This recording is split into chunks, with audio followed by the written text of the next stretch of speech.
On the occasion of my 15th work anniversary, my boss took me out to lunch to celebrate.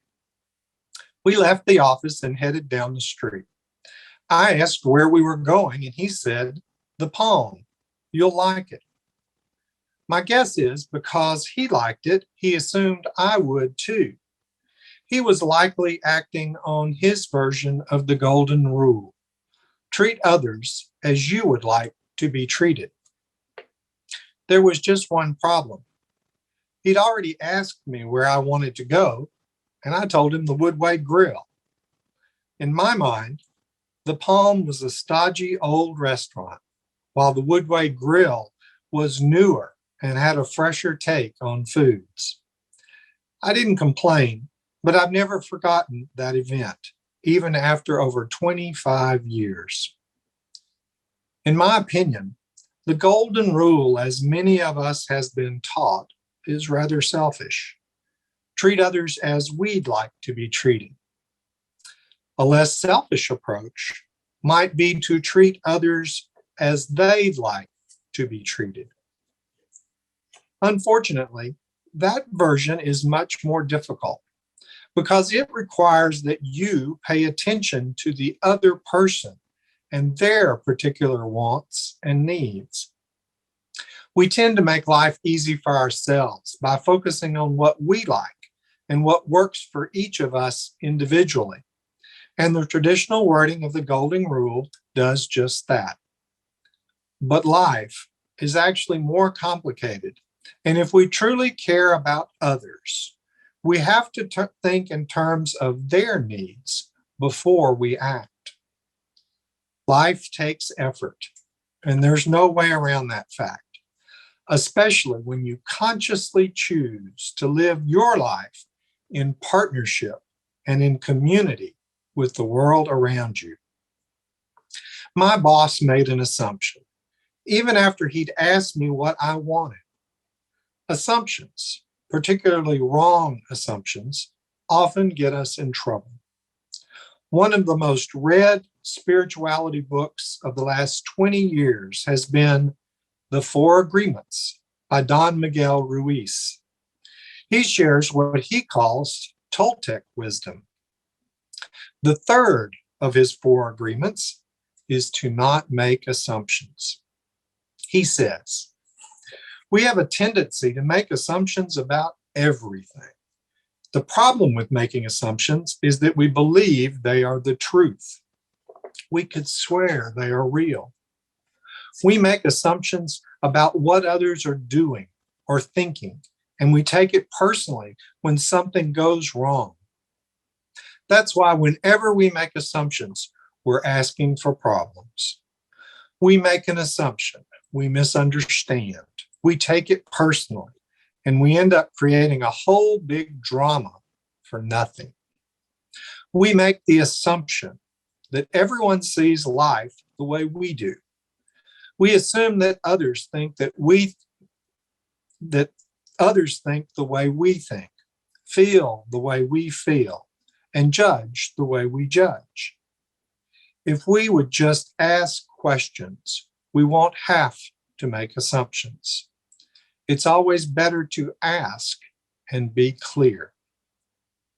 So, if we're not going to make assumptions, we have to do the hard work and we have to ask questions. And most of all, we have to pay attention to the wants and needs of others, and not just our own wants and needs. And we have to honor and accept the findings we discover. Once again, it takes effort on our part. Living life in partnership and in community with others takes effort. There is no way around it. So, when you do the hard work and examine yourself and the other person, here are just a few challenges you may be faced with. If you come to realize that you are an extrovert and the other person is an introvert, give them space and time because they often feel crowded or overwhelmed by your expectations. Or if you realize that you are an introvert and the other person is an extrovert, remember, they're going to want to party and socialize a lot more than you're used to. If you eat meat and the other person is vegan, or vice versa, respect their food choices. If you are a morning person and the other person is a night owl, accept that reality and compromise when necessary. If you like classical music or rap and the other person has different musical tastes, accept those different styles. Condescension or trivialization of other art forms or preferences does not honor the diversity we claim to champion. If you are particularly knowledgeable in some specific subject matter and the other person is less knowledgeable, be patient when you share what you know with them. Please remember, each one of us is almost infinitely different from everyone else around us. Accept and honor that fact when you are treating another person as they would like to be treated. Researching this sermon idea led me to other reminders of how life requires a lot more effort than we sometimes ready to commit to.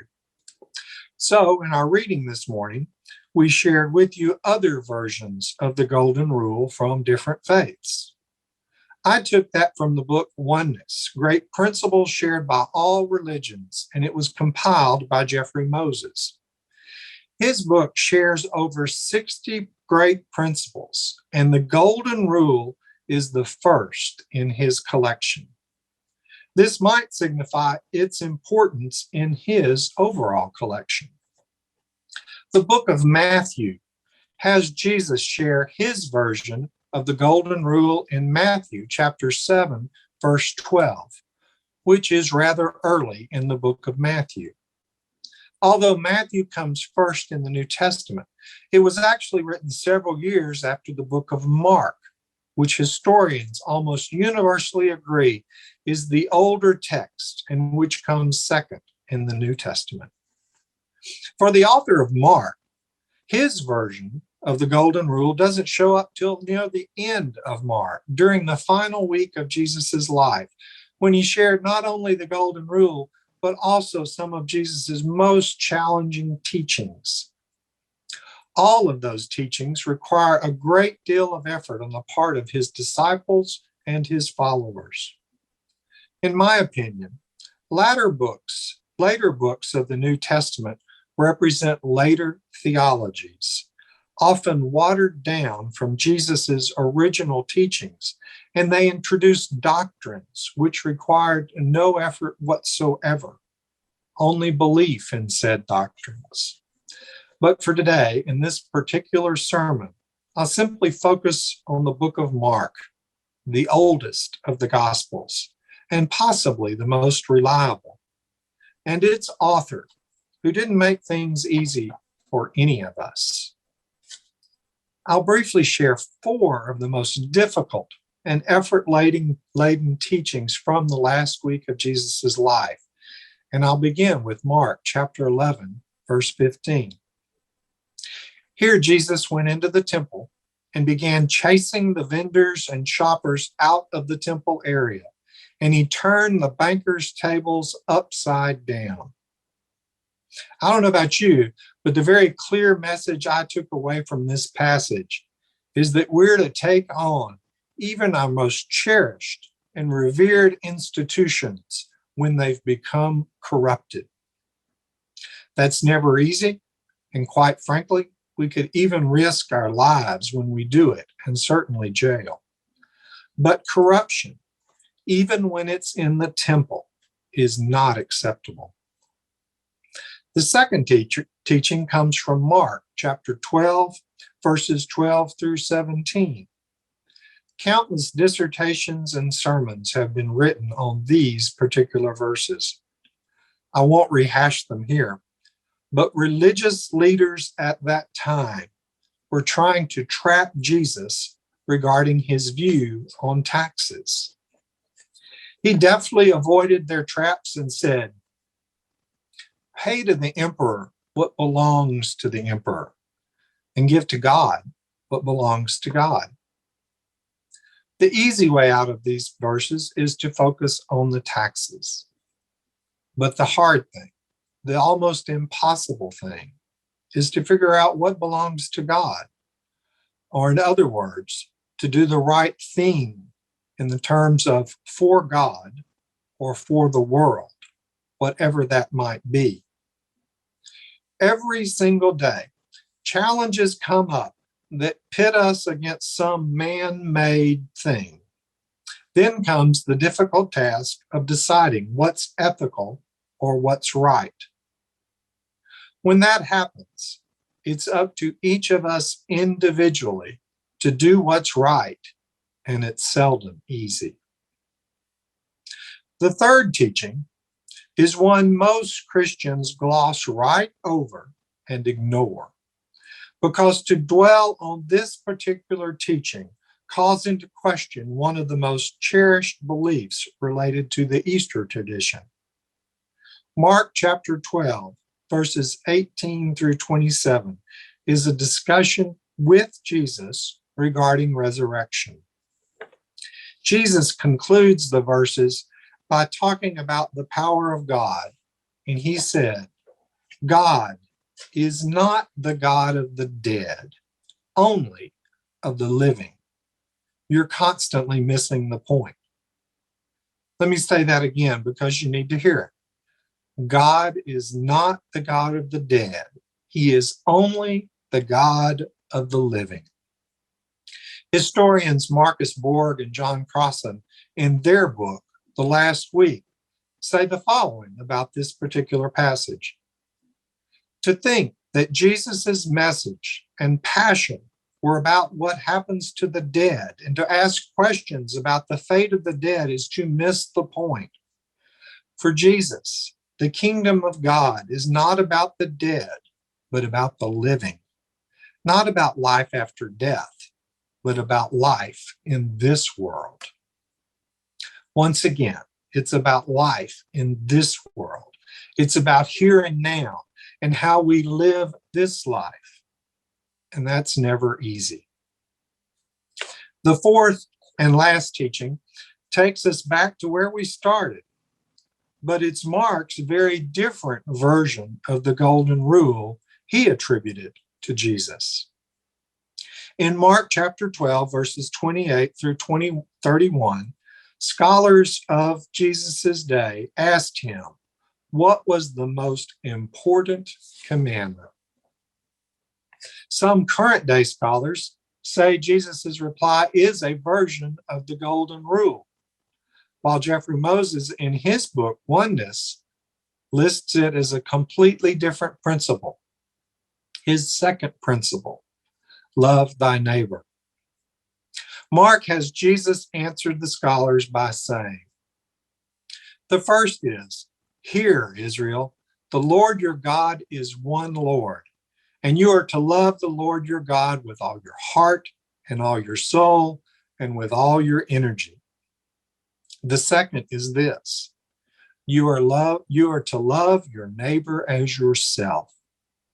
There are no other commandments greater than these. Borg and Crossan also comment on this passage, saying, and to love one's neighbor as oneself means to refuse to accept the divisions rendered by the normalcy of civilization. Those divisions between the respected and the marginalized, the righteous and sinners, rich and poor, friends and enemies, Jews and Gentiles. Let's face it, if we all loved and truly accepted our neighbors, most of our problems would simply disappear. Jesus turns the golden rule on its head, requiring us to love everyone.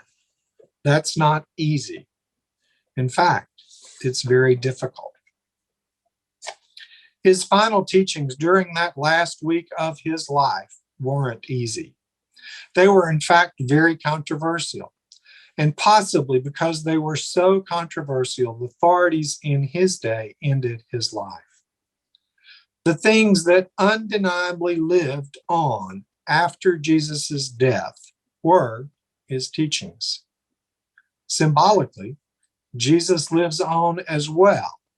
Each and every time, those teachings remind us to do something difficult, something we might avoid, something that needs to be done, like calling out those in power who are corrupt, or doing the right thing, like protecting the environment or the oppressed, because all are precious creations of the universe.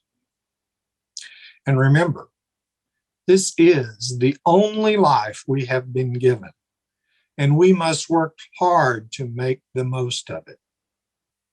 And finally, we must love each other and all of creation, because we are all each other's neighbors. Life is not easy.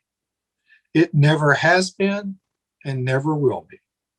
We must all make an effort when we consciously make the decision to live in partnership and in community with everyone and everything around us.